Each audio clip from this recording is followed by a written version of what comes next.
She's a real beauty, ain't she? All dressed up with nowhere to go. And she's getting restless. Hush now, baby girl. Hush now. We'll get you sorted, I promise. I know the look of someone who got no understanding of motors. Shit. That's alright. I ain't much good with people, but I'm a genius when it comes to automobiles. This fine lady, she's the only ticket off the island. Wait, did you think you could just walk everyone out of here? Across the bridge, through the fog, back to Silivai Station? You think you're some kind of hero, don't you? That's funny. That's hilarious. That's pure comedy gold. You no more a hero than old Edgar here. You just got fancier moves and city smarts. Those smarts don't count for much under present circumstances. Now, I was getting close to finishing her up, putting the last few pieces in place, when those last few pieces just up and walked out on me. Couldn't believe my eyes. I seen some crazy things out here at night. Things with wings and tentacles and 1,000 screaming mouths. But I ain't never, and I said never, seen scrap metal just get up and stop walking. That's fucked up. You heard me. Fucked up. So it seems I can't get no further with the little lady here. Not as long as that transformator keeps rebuilding itself. So I'm stuck out here till the cows come home. And you've seen those cows with your own 2 eyes, haven't you? I have. Those cows, they ain't never coming home.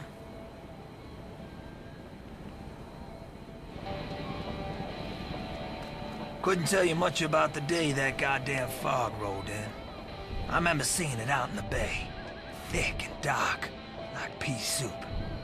I went outside for a look-see, you know? And then everything went black. I woke up the next morning back in my trailer, splitting headache, like sharp things were crawling around inside my brain. Tango barking like crazy, and Cash staring at the door like something spooked him good out there. Something big and stinky. The fog took the whole town, or most of it, replaced it with Smurfs and Frankensteins. Now I call them Frankensteins on account of the movies, see? Dead men walking, get it? And the Smurfs, big blue bastards with spikes and claws, and those walking brains running the whole fucking freak show. Jeez. Not that it made much of a difference around here. Town was filled with vermin and whores and devil worshippers long before that fog rolled in. Sure, you got your survivors back at the sheriff's office. That Bannerman lady, Andy, and that big guy, the outsider with the bike. What's his name? Elk? Deer? Gives a shit. Then there's Hawthorne, the pastor. That's not a man you should trust, let me tell you that. He's got Skeletors in his wardrobe. I'm telling you the truth.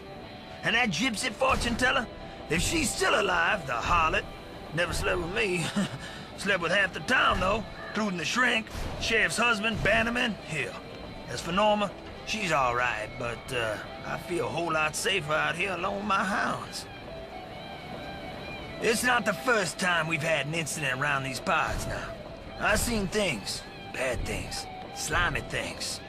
Things with 100 sharp teeth, 1,000 black eyes, and terrible thoughts that chew and claw their way into your brain, so that it hurts like a motherfucker. It makes your nose bleed, and gives you terrible nightmares. And they stay there. They never, ever leave you. I'm a genuine local. Grew up right here on Solomon Island, just south of town, at the Overlook Motel. Used to be nice down there. Red oaks in the forest, beautiful ocean view. Place all boarded up these days. Been that way since those guests just up and vanished. And those lights and knocking sounds at night. Screams. Word of mouth got round. People stopped coming. And we had to shut down. Now that whole business at the motel started when the Englishman disappeared. Never saw the man again. Left all his luggage and everything. Didn't even pay up. Wicker, I think his name was. I think it was Wicker. Yeah, his room smelled like cigarettes and booze and sulfur and English stuff, you know. And there was this sticky black stuff all over. I remember because I had to clean it up afterwards. By that point, my mama had had enough. What with Pa dying and all. And then Henry and and Tom Dexter. So she left for Florida, said I had to fend for my own from now on. At least I had the scrapyard. Been running that ever since. Everyone always told me I'd never amount to much. Everyone except my mama and Tom. Tom Dexter's his name. Now he believed in me. Tom always believed in me. Then he died. And I had nothing. Nothing but his memories inside my brain. And the yard. Of course I had the yard and my dogs. And my projects. I always got my projects. Those fuckers back in town. They'll be howling a different tune when they watch me ride out of here. Waving my handkerchief. Blowing exhaust up their tight assholes. Fuck you! They're gonna be sorry for treating me the way they did. Calling me a retard. And bad-mouthing my mama. God bless her soul. They're gonna pay for what happened to Tom Dexter, I'll tell you that too. I swear on my life. I got a list for my bus. It's a short list for a short bus. God damn, I'm funny. It's got me on top, of course. They're my dogs. Norma, Mrs. Creed, she's on there. Andy, if he asks nicely with politeness. The widow Franklin, she's welcome to have a seat. And the Indian fella, Red. Yeah, maybe him too. And the rest of them? Devil worshippers, whores, liars, and cheaters. They can watch the rest of us roll out of here. Over the bridge and through the fog. They can rot in here until the day of judgment. Until the day of Exodus. Jesus Christ! Do I look like a college professor? I ain't got no fancy words. All my genius is in my hands. Frankly, they got neither the time nor patience to be explaining shit to you. Just don't give up, do you? Look, quantum motors is just motors, except you don't see the motor. You following? Gotta shut your eyes and focus on the sub and tonics of things. You see the itty-bitties? They go in one end, then gazillions of tiny little gears start grinding up against each other, and then poof! You get these bitty titties shooting out the other end.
This is more of a nice to have, but you know, sometimes it is nice to have things. Kudos.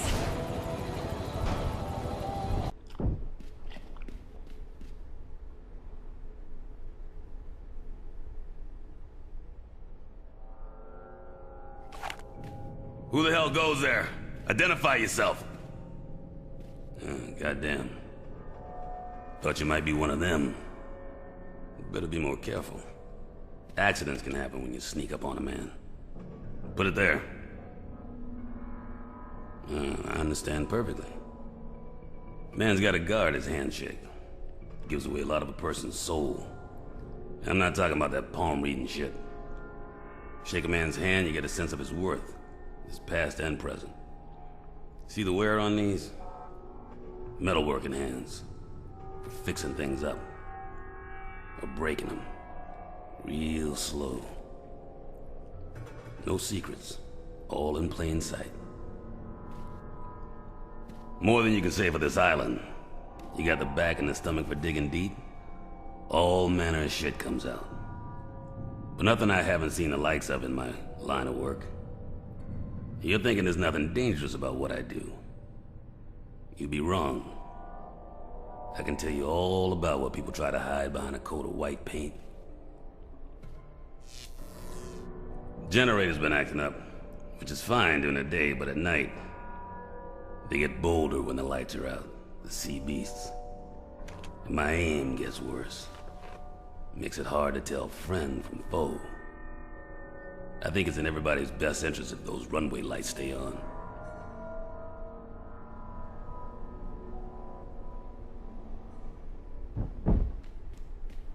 I've been up and down the coast. Up and down a whole bunch of coasts my whole life. A lot of machine shops, engine yards, planes, boats, big boats. You could say I was a born fixer, a can-do man. The bosses point me at a problem, they know it's gonna get fixed. I'll find a way. Their spirit doesn't break easy, the sea beasts. Spending more time working them over than seeing to the planes. They're about as resilient and twice as stubborn. The sea breeze things tough, scours out weakness. That's how it works. So I really have to go to town with the power tools. This storm, everything in it, it'll pass.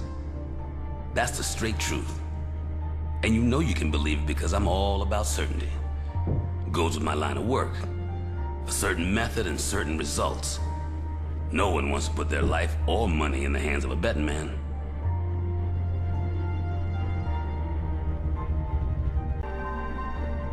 Now, I won't be casting judgment on your actions. We're not so different, you and I. At the end of the day, we're fixers. We got a job to do. Come hell, come high water. Come hell out of high water. But spare the rod, spoil the abomination. These birds are all grounded to the fog lifts. Radios fritz. I ask you, what else for a man to keep himself occupied with? Not whittling wood, not while we're under invasion. So I've been sapping off aviation fuel, using it for Greek fire. Lit them up and shit. They didn't like that. No school like the old school when it comes to warfare. Extreme measures are timeless. Speaking of such, pray you're out of here before the higher powers do so unto this whole island. Oh, you don't think they have that plan? Drop the bombs and sow the salt. An infamous land where nothing may be built for all time. In my experience, there's nothing in the world that won't yield with the right tools applied to it. Just might be my mantra. You gotta take pleasure in what you do. Don't you agree? That's important. Identify the problem, enact the solution, and reap the rewards of a job well done. Look, I don't mean to sermonize. I bet people are lining up to tell you what to believe, what rules you should follow, what morality they define. But if you can't find pleasure in acting it out, somebody with your assets, could be there's another port out there for you. Keep it in mind.